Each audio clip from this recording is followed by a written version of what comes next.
Assalamualaikum warahmatullahi wabarakatuh. Halo teman-teman semua, balik lagi di ID Expression kali ini. Hari ini sekarang Azra masih libur, jadi Azra lagi semangat-semangatnya buat nyari narasumber yang berpengalaman di bidangnya. Nah, secara singkat nih aku pengen kenalin diri aku dulu. Aku Azra, sekarang masih OTW semester 3 di akuntansi UGM, dan secara pendek juga nih aku pengen ngejelasin tentang ID Expression. Jadi, ID Expression itu adalah kumpulan sharing session aku sama pemateri-pemateri yang fokusnya ada di bidang akademik maupun non-akademik, dan insya Allah bisa ngasih insight ke teman-teman. Nah, bagi teman-teman yang kepo kayak, Kak, gimana nih cara ngundang pematerinya? Sebenarnya kalau online gini kan kita nggak bisa ketemu secara offline, jadi kita harus manfaatin medsos kayak LinkedIn ataupun Instagram, dan kita bisa nge-branding orang dari sana. So, kalau kalian kepo sama orangnya, langsung aja di kontak gitu, dan kita harus juga semangat nyari insight sebanyak-banyaknya di masa online kayak gini. Nah, alhamdulillah nih di episode kali ini Azra pengen banget kepo tentang pengalaman internship selama menjadi mahasiswa, dan alhamdulillah Azra udah berkesempatan buat ketemu sama Mbak Fiona. Sebelum Mbak Fiona kenalan nih, aku pengen izin share screen untuk CV-nya Mbak Fiona. Oke, jadi Mbak Fiona sekarang adalah mahasiswi semester 6 di akuntansi UGM. Dan kalau kita lihat CV-nya sampai bawah sini, Mbaknya udah berpengalaman di kerjaan, di magang juga, dan juga aktif di beberapa organisasi dan juga kerelawanan. Nah, bagi teman-teman yang sekarang mungkin bingung ya di Instagram maupun di website manapun, itu banyak banget lembaga yang membuka lowongan internship, tapi sebenarnya itu bukan internship tapi lebih ke volunteer, dan banyak juga dari kita yang ngerasa ini volunteernya worth it nggak sih? Berbayar nggak sih? So, kita akan ulik pengalaman Mbak Fiona yang pernah magang dan juga sekaligus kerja di salah satu startup pendidikan di Indonesia. Nah, mungkin Mbak Fiona bisa ngenalin Mbak Fiona sendiri dengan dua patah kata. Oke, halo semuanya, selamat malam. Assalamualaikum warahmatullahi wabarakatuh. Terima kasih untuk Azra atas kesempatannya. Halo semuanya, nama saya Fiona Natasha Priyatna. Saya di sini sekarang mahasiswi akuntansi semester 6 Universitas Gadjah Mada. Nah, di sini kesibukan saya itu saya merupakan koordinator dari social project and merchandise di Kamuspedia, dan selain itu juga saya merupakan fellowship di Paragon Innovation Fellow, seperti itu. Oke, thank you Azra. Aku kembaliin ke Azra. Oke, kita langsung masuk ke segmen pertamanya aja. Gimana sih cara mencari program magang yang tepat? Nah, kalau menurut Mbak sendiri, karena kita kan sekarang di masa online kayak gini, banyak banget informasi tentang magang. Menurut Mbak, gimana sih cara mencari informasi magang yang kredibel? Oke, bentar. Nah, menurutku sendiri, sebelumnya kita harus ngerti nih kenapa sih kita tuh perlu magang. Nah, jadi kenapa ada magang? Menurutku perusahaan itu membutuhkan tenaga tambahan yang jadi mereka kekurangan sumber daya manusia kan di perusahaannya, sehingga mereka membutuhkan tambahan sumber daya untuk memenuhi kriteria divisi masing-masing mereka. Nah, biasanya tuh anak magang tuh tugasnya ngapain aja sih? Biasanya tuh mereka tuh kayak cuman ngumpulin data, terus habis itu mereka sortir data, research, dan lain-lain kayak gitu. Anak-anak magang ini nggak akan diberikan tugas yang krusial untuk mereka kerjakan, seperti itu. Nah, selanjutnya kenapa sih kita tuh butuh magang? Kita tuh butuh magang untuk sebelum terjun ke dunia pekerjaan, ada kalanya kita kayak mesti kayak trial gitu nggak sih, kayak seberapa sih kemampuanku, seperti itu kan. Nah, tadi Azra pertanyaannya itu bagaimana sih cara memulai magang. Nah, menurutku untuk cari tempat magang sendiri itu juga merupakan hal yang krusial gitu kan. Kita sebagai anak muda itu nggak boleh kayak asal nge-apply tempat magang, jadi kita harus mencari tempat magang itu yang punya kredibilitas. Nah, bisa cari, kalau aku pribadi nih ya, aku tuh cari waktu itu di Instagram. Jadi banyak kan platform-platform sekarang tuh yang udah menyediakan platform untuk nge-share informasi-informasi magang yang dibuka. Kayak misalnya contohnya itu ada magang update, terus ada Edit Lantern, terus ada anakmagang.id. Nah, aku cari-cari nih mereka tuh biasanya aku kalau misalnya mau cari magang aku kayak pantengin tuh akun-akun itu. Biasanya 3 akun terbesar itu kan magang update, terus habis itu ada London sama anakmagang.id. Nah, biasanya di situ magang yang di-share tuh nggak panjang-panjang gitu durasinya. Jadi kalau misalnya kamu butuh magang, kamu udah scroll di situ aja, terus nanti kelihatan kan, ini lagi ada buka magang nih, misalnya BUMNA buka magang, terus kamu lihat kriteria-kriterianya apa aja seperti itu. Nah, terus habis itu kamu juga harus cari tempat magang dan divisi yang relate sama background-nya kamu. Misalnya contohnya kamu tuh anak akuntansi, berarti kan carinya yang kayak finance dan lain-lain kayak gitu kan. Nah, itu juga bisa. Terus selain itu kamu juga harus research nih perusahaannya itu apa. Kayak misalnya BUMN kan banyak banget nih. Nah, ada yang di bidang properti, ada bidang keuangan dan lain-lain. Nah, kamu harus cari tahu lebih lanjut mengenai profil perusahaannya itu sebelum kamu apply di sana, supaya ketika kamu apply dan ternyata kamu kayak lolos ke tahap selanjutnya, kamu tuh nggak zero knowledge gitu loh tentang perusahaannya itu apa, seperti itu sih. Oke, setuju sih Mbak. Intinya kan kita harus kenal dulu sama perusahaannya, karena nanti kita bakal ditanyain ya Mbak pas interview kayak seberapa kenal kamu sama perusahaan ini, terus harus paham plus minusnya di job division ini dan segala macamnya. Nah, kalau menurut Mbak sendiri, gimana sih cara milih bagian pekerjaan atau job division yang tepat buat kita? Sebelum Mbak milih job division itu, ada nggak sih sertifikasi atau skill yang dibutuhkan untuk masuk ke divisi tersebut?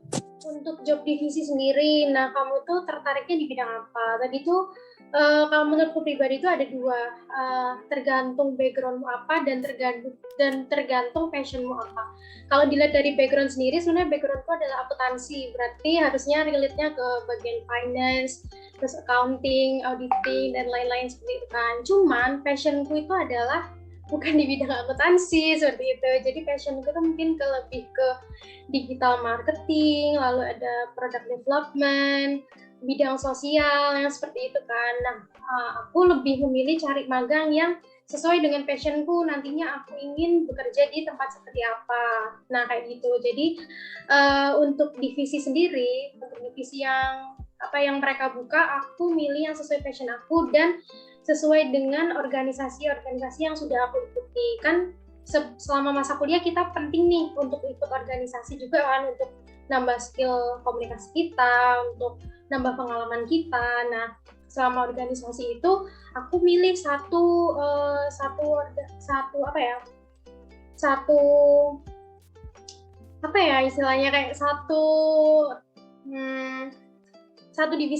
divisi yang emang punya korelasi. Kayak misalnya aku ikut EKI nih, di EKI aku ikut join di divisi pemasaran, terus aku di SEF aku join di divisi kewirausahaan. Nah, mereka kan relate nih. Terus di JMM juga aku bidang di eksis, di eksternal dan sosial kemasyarakatan. Nah, kayak itu semua di bidang eksternal gitu. Terus kalau misalnya aku ikut event kepanitiaan nih, aku joinnya ke divisi acara karena juga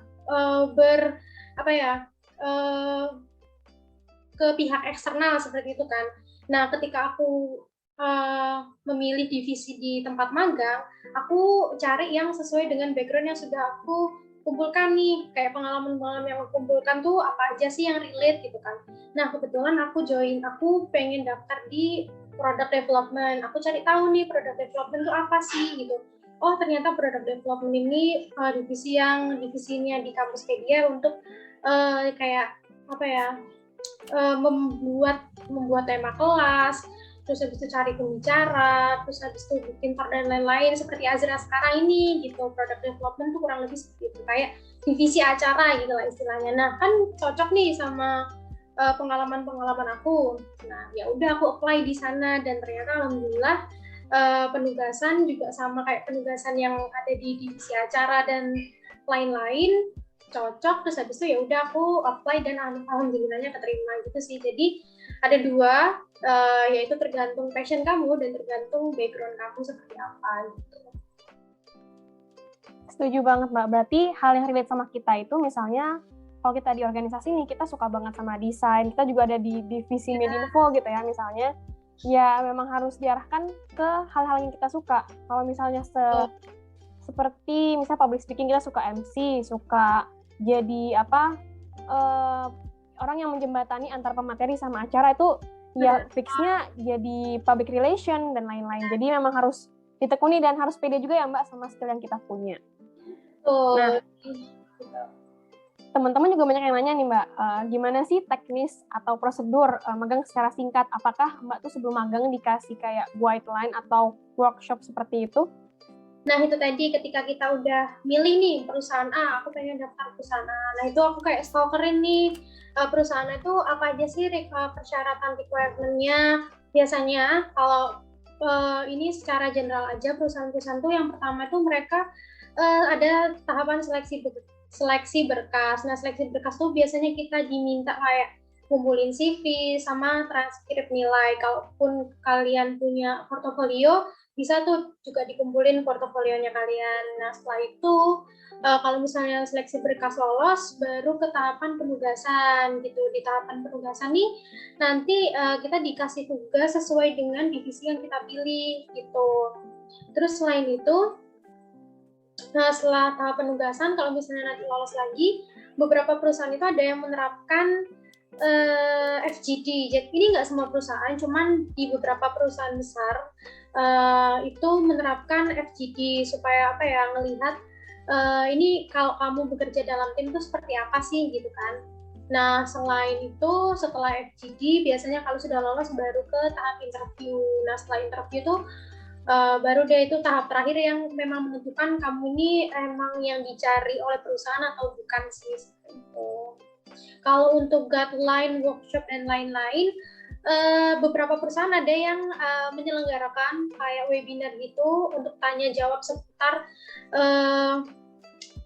seputar internship yang mereka buka. Kayak contoh biasanya kalau sekarang kan zamannya WFH gitu kan, nah mereka buka kayak live di IG bareng sama tim mereka.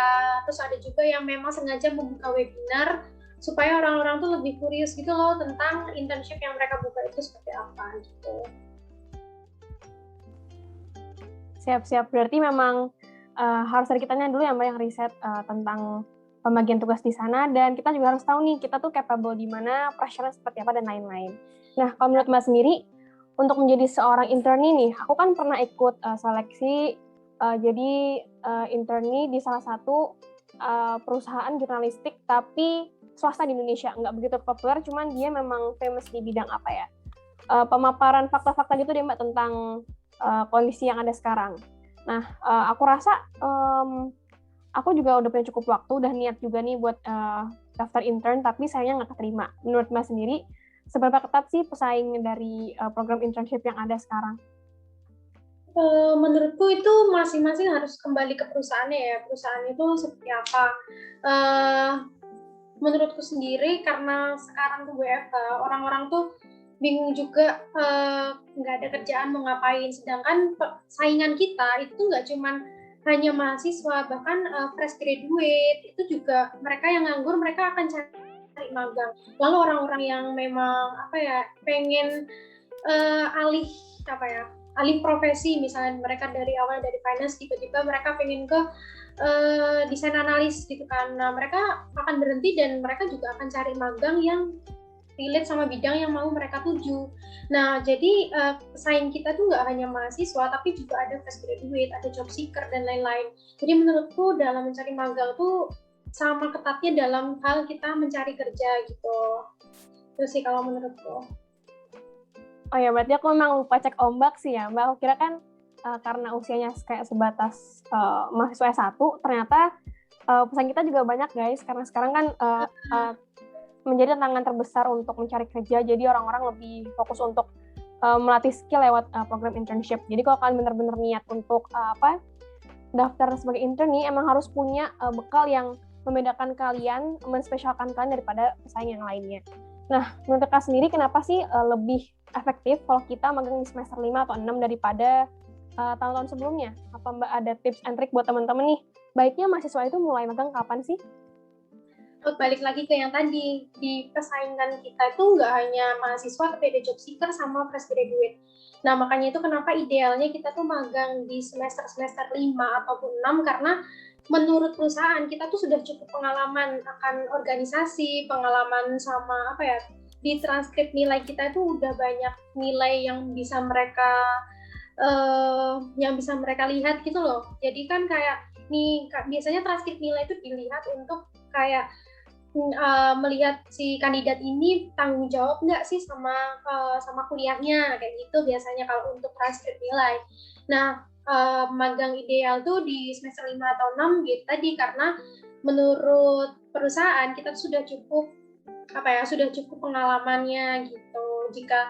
Jadi kalau misalnya masih semester 1 atau 2 tuh masih kayak aduh, anak ini baru lulus SMA terus baru ke kuliah kayak gitu kan, kayaknya masih adalah pengalaman, dan adalah dia harus cari-cari pengalaman lain kayak pengalaman organisasi misalnya gitu. Terus untuk nilai juga misalnya nih, kayak ini bukannya mau mengeneralisir atau gimana, cuman biasanya semester 1 semester 2 itu nilainya masih bagus-bagus karena ya tadi matkulnya masih yang masih dasar-dasar atau kayak gimana gitu kan. Nah, perusahaan kayak pengen tahu juga ini kalau misalnya udah semester 3, 4, 5, 6 anak ini gimana sama kuliahnya, bisa nggak nilainya masih tetap stabil walaupun sudah berjalan ke semester tua gitu dengan organisasi-organisasi yang dia ikuti, dia gimana gitu kan, sibuk nggak anaknya, terus sama nilainya tanggung jawab nggak, gitu sih. Berarti kalau bisa disimpulin, memang harus apa ya Mbak, kita harus terlihat meyakinkan. Dan kalau untuk sebagai maba sendiri ya, kalau misalnya memang belum capable buat daftar sebagai salah satu internee, ya kita baiknya ya memanaskan diri aja, mungkin dengan skill-skill yang kita punya, ataupun personal branding yang kita punya di media sosial. Nah, kita masuk ke segmen kedua, yaitu progres selama Mbak melakukan magang. Nah, gimana sih Mbak cara membagi waktu di tengah-tengah kuliah online kayak gini? Karena kan Mbak tadi semester sekarang di tahun ketiga ada program magang, mungkin Mbak juga masih aktif organisasi, dan apakah internship di selama WFH itu lebih melelahkan daripada WFO, Mbak? Jadi waktu itu aku magang itu di semester 5. Jadi di semester 5 itu waktunya hektik-hektiknya ya kalau di akuntansi nanti. Nah, cara membagi waktunya sendiri itu caranya itu kita harus membagi waktu dengan baik.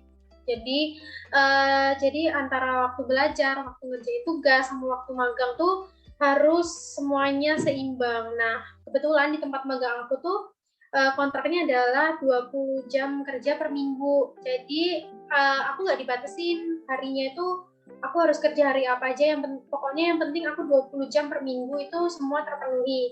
Nah, aku gimana sih caranya supaya terpenuhi itu? Aku cicil-cicil, kayak misalnya aku ada kerjaan nih, berarti kan kalau 20 jam per minggu ya seharinya 4 jam kan, karena kita kerja dari Senin sampai Jumat. Berarti kalau 4 jam aku selesai kuliah, biasanya nggak tentu juga kan, kita ada yang kuliah pagi, ada kuliah sore, kuliah malam. Nah, kalau misalnya ada tugas, aku cicil tuh kayak di sela-sela waktu kuliahku. Kayak misalnya, aku harus bikin tor gitu kan. Bikin tor kan cuman nggak sampai 30 menit atau gimana. Kalau misalnya pergantian kelas gitu, aku kayak cicil-cicil buat. Terus habis itu nanti setelah kuliah, aku juga cicil untuk untuk kerjain tugas magangku. Terus nanti kalau misalnya malam udah rada slow, aku baru nyicil buat tugas kuliah kayak gitu sih. Jadi pinter-pinter kita gimana cara kita membagi waktu. Kalau misalnya keteteran nih, kita bisa kayak bikin to-do list. Jadi aku dulu juga bikin kayak nulis, aku jam segini harus ngapain, aku jam segini harus ngerjain apa, seperti itu. Terus kalau misalnya ada rapat, biasanya kan semester 5 itu waktu itu aku jadi wakadif kan di EKI, di bagian pemasaran. Jadi kayak banyak rapat gitu, ada rapat sama PH, ada rapat sama divisi, belum lagi rapat sama divisi di tempat magang, dan lain-lain. Jadi kalau sebisa mungkin setiap kita ada kegiatan, itu semuanya dicatat supaya kita nggak lupa dan supaya kita tuh lebih gampang untuk bagi waktunya gitu. Chaos nggak sih? Sejujurnya chaos, karena semester 5 cuman kayak enjoy aja gitu. kalau melelahkan atau lebih melelahkan online atau offline, jujur online tuh lebih melelahkan daripada offline, karena kalau online tuh kita kayak ya udah nggak sih 24/7 kita harus di depan layar, kita duduk tegak gitu, nggak bisa kemana-mana. Kalau misalnya offline kan kayak pas selesai kita jalan dikit ke kantin, bisa refreshing, kaki bisa jalan, nggak cuma duduk doang gitu kan. Jujur makanya lebih melelahkan kalau misalnya online.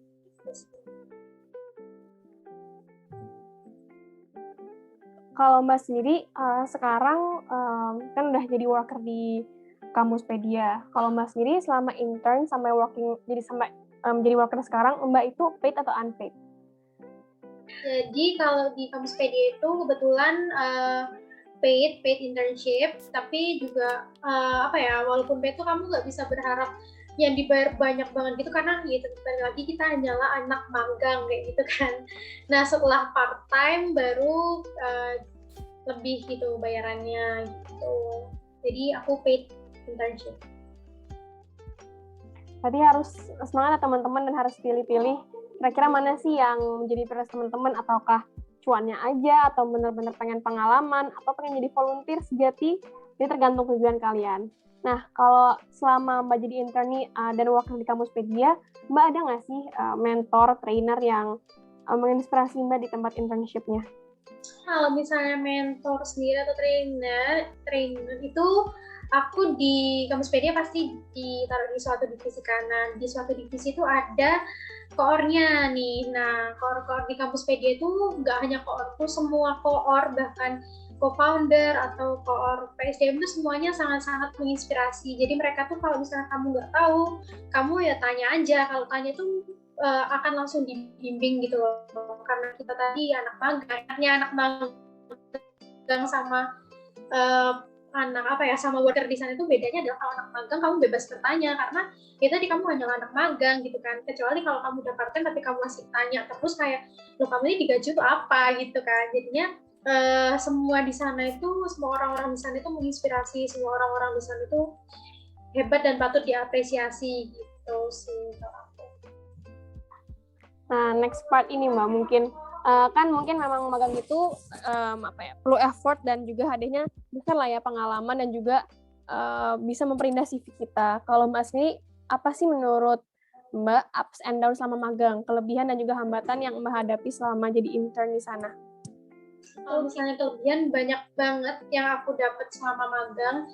Selain aku dapat pengalaman, aku tuh juga dapat ilmu-ilmu yang nggak aku dapetin di organisasi maupun di kuliah. Kayak misalnya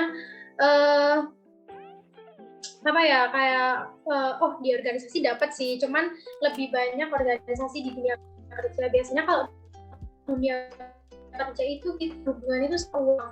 Kalau organisasi mungkin uang langsung turun nih ya dari fakultas, tapi kalau di dunia kerja kita organisasinya kita langsung berhubungan sama kerjasamanya langsung sama uang gitu loh. Jadi kita nggak boleh main-main di situ. Jadi tanggung jawabnya mungkin lebih besar, tanggung jawab ketika di dunia pekerjaan. Terus habis itu kalau misalnya kita yang kebetulan aku tuh di product development sama kayak Azra, kayak cari pembicara seperti itu. Nah kalau misalnya kita ada salah, terus kita ada apa gitu yang kena, itu pasti langsung instansi, bukan hanya kita gitu.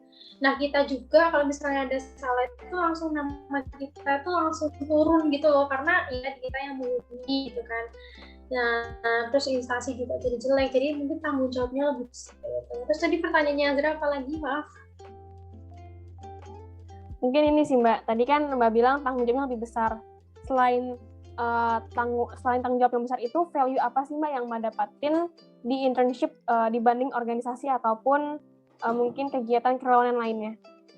Oke, thank you. Nah, value yang lain yang mungkin aku dapetin tuh link. Jadi di selama magang tuh aku dapet banyak banget temen, tapi temen itu juga bisa jadi link gitu loh, kayak misalnya aku nih mau buka bisnis apa kayak gitu kan. Nah, aku tuh bisa bisa kenal kayak temenku yang lain gitu. Oh, temenku yang ini kan pinter nih digital marketingnya, aku kayak bisa minta tolong dia.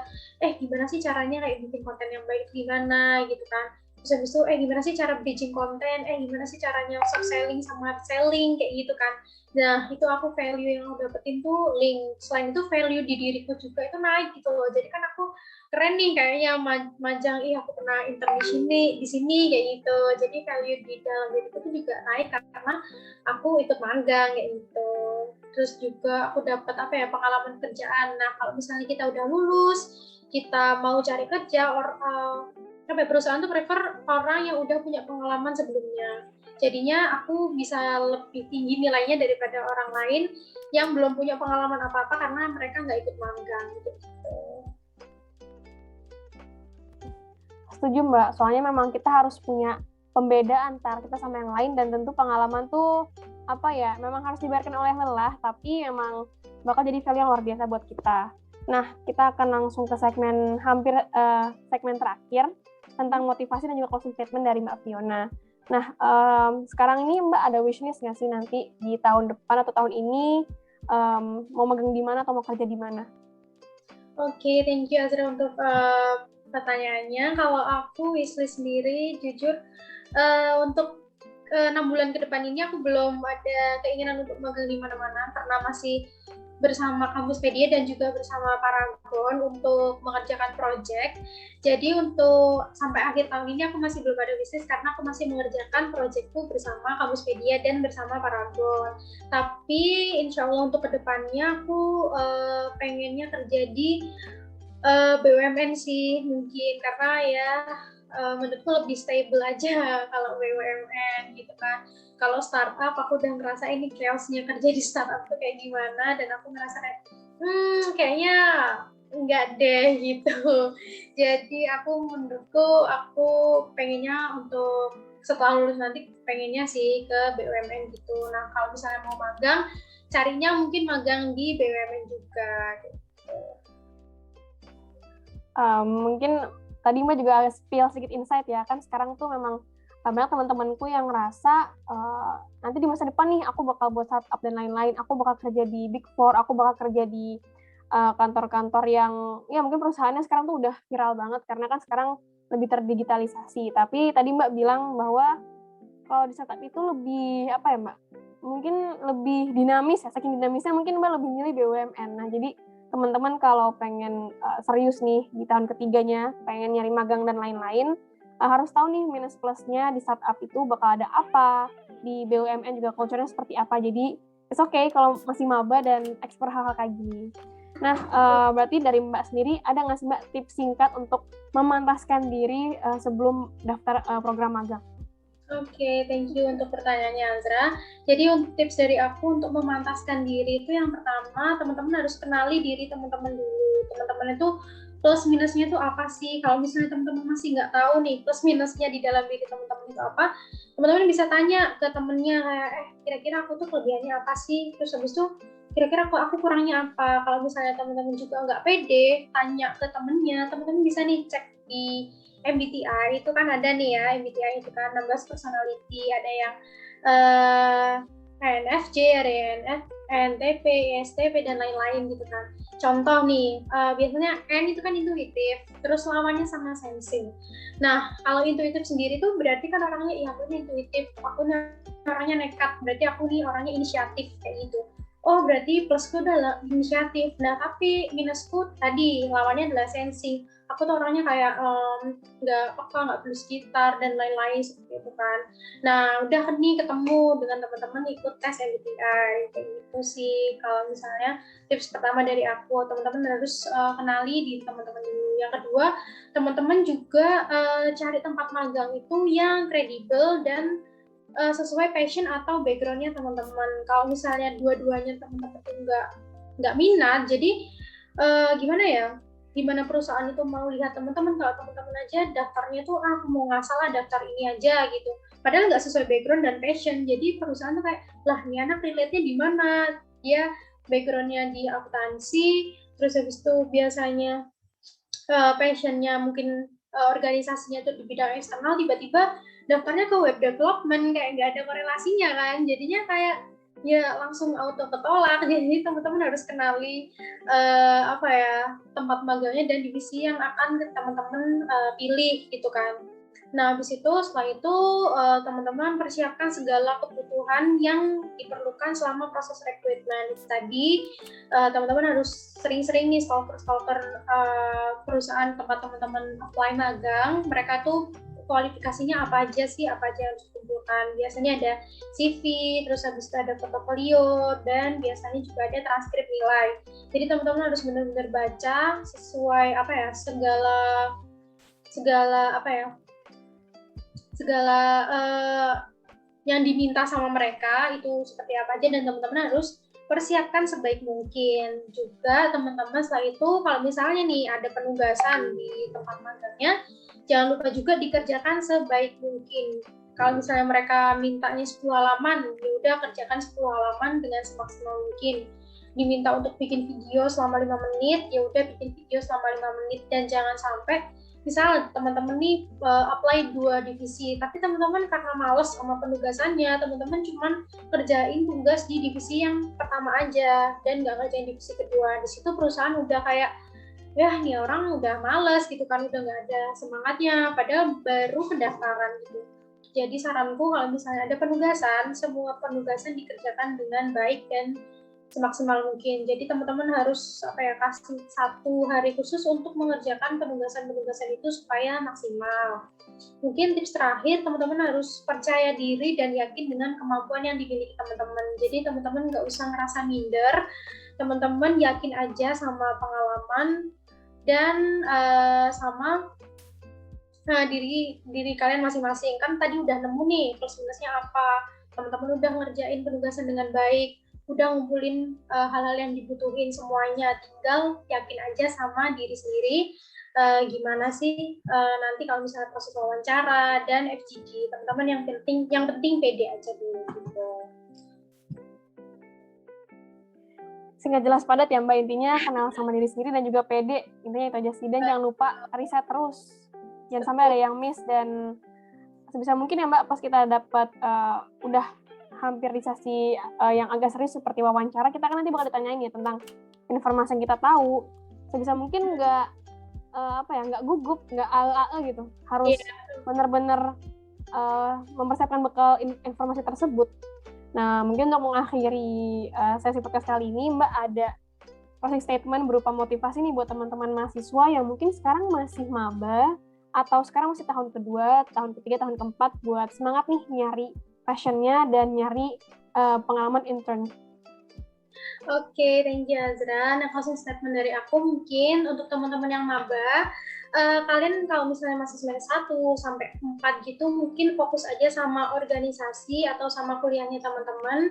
Teman-teman kalau misalnya pengen fokus ke akademik, bisa nih ikut lomba-lomba, cari lomba-lomba yang emang teman-teman sukai. Kalau misalnya kalian nggak terlalu fokus di akademik, bisa ke organisasi. Kalian kayak cari-cari pengalaman organisasi untuk bekal kalian di proses magang nanti. Nah, magang sendiri juga nanti tuh ada kualifikasinya. Biasanya yang diminta itu anak mulai semester berapa sih? Nah, biasanya tuh kayak semester 4 ke atas. Nah, di semester 4 ke atas tuh baru deh kalian tuh mulai kayak fokus cari tempat magang yang emang benar-benar sesuai dengan passion atau sesuai dengan background kalian gitu, supaya nanti bekal yang sudah kalian kumpulkan ini relate dengan divisi yang kalian apply nantinya di tempat magang. Jadi yang terpenting sekarang teman-teman tuh yang penting semangat dan percaya diri dengan dirinya teman-teman, seperti itu.